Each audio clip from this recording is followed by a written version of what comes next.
The video begins with a soft, reflective tone. Have you ever found yourself replaying a moment of failure over and over in your mind, feeling that same knot in your stomach each time? Or maybe you're clinging to the memory of a relationship that's long gone, feeling the ache of what used to be. It's like holding a hot coal, knowing it's burning you, but you just can't seem to drop it. Why do we do this?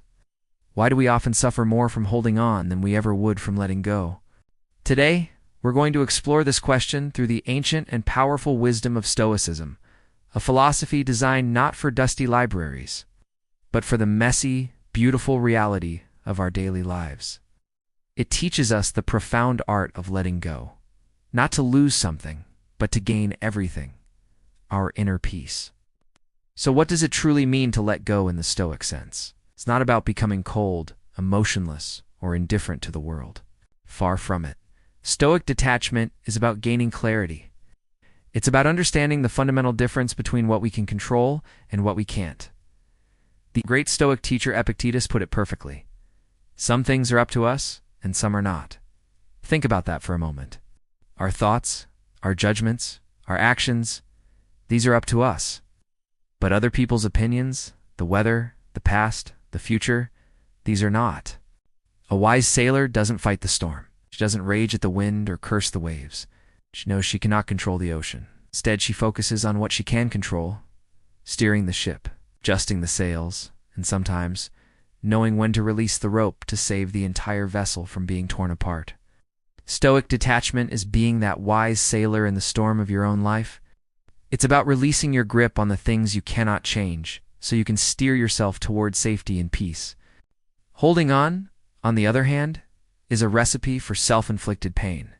Let me tell you about a friend of mine. We'll call him Alex.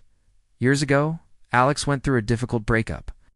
It wasn't just sadness. It was a wound he refused to let heal.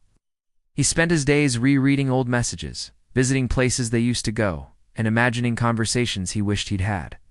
His friends would invite him out, but he'd decline, preferring the company of his memories. New opportunities for friendship and even love would appear, but he couldn't see them. He was so focused on the closed door behind him that he didn't notice all the new doors opening in front of him. His present life was fading away, sacrificed to a past he could never get back.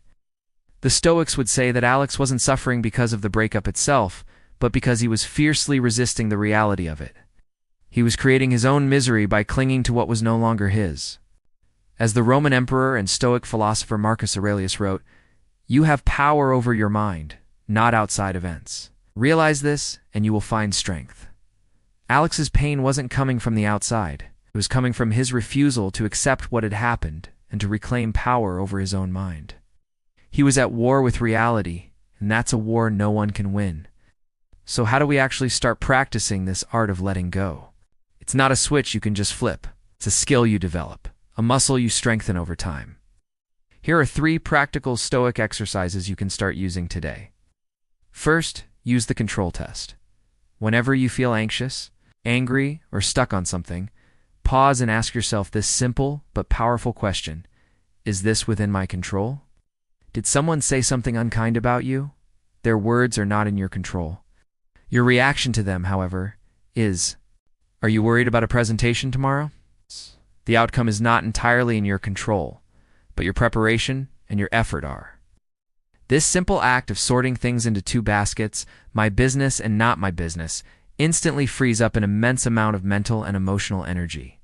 Second, practice negative visualization. This might sound pessimistic, but it's actually a tool for profound gratitude and resilience. Take a moment each day to gently imagine losing the things you value, your job, your home, even the people you love. The point isn't to dwell on morbid thoughts, but to appreciate what you have right now, in this very moment. It also prepares you for the inevitable changes of life.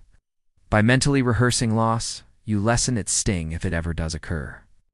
You learn to hold things lightly, appreciating them without clinging to them desperately.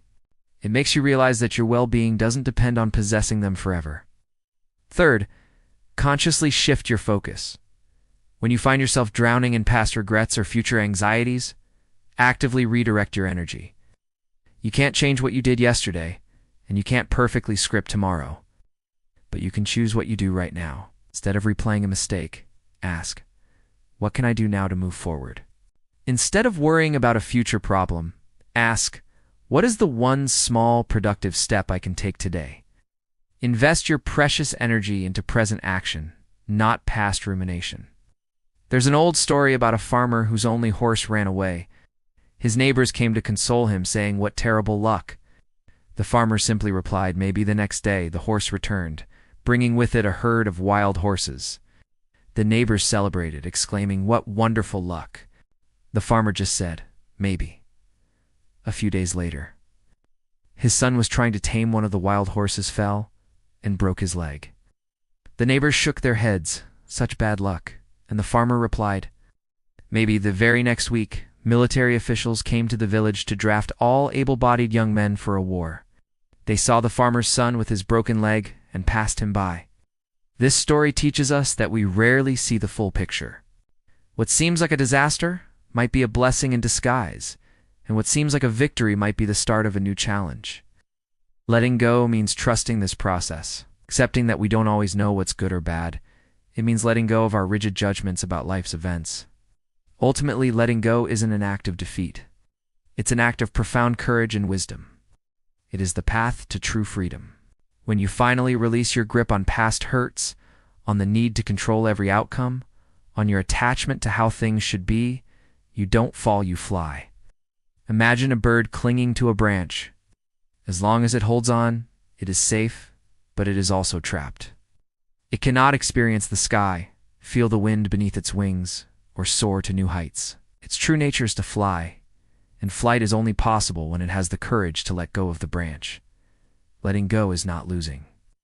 It is choosing peace over pain. It is choosing freedom over bondage. It is choosing to live fully in the present rather than being a prisoner of the past. The art of living well is, in many ways, the art of letting go. So take a moment, right now. What is the hot coal you're holding? What is the branch you're clinging to? It might be a grudge, a fear, a memory, or an expectation. I invite you to reflect on what you need to release today to find your peace. Let it go. Not because you're weak, but because you are strong enough to choose your own freedom. Thank you for joining me on this journey. If this resonated with you, please consider liking this video and subscribing for more insights on living a wiser, more peaceful life. I'd love to read your thoughts in the comments below.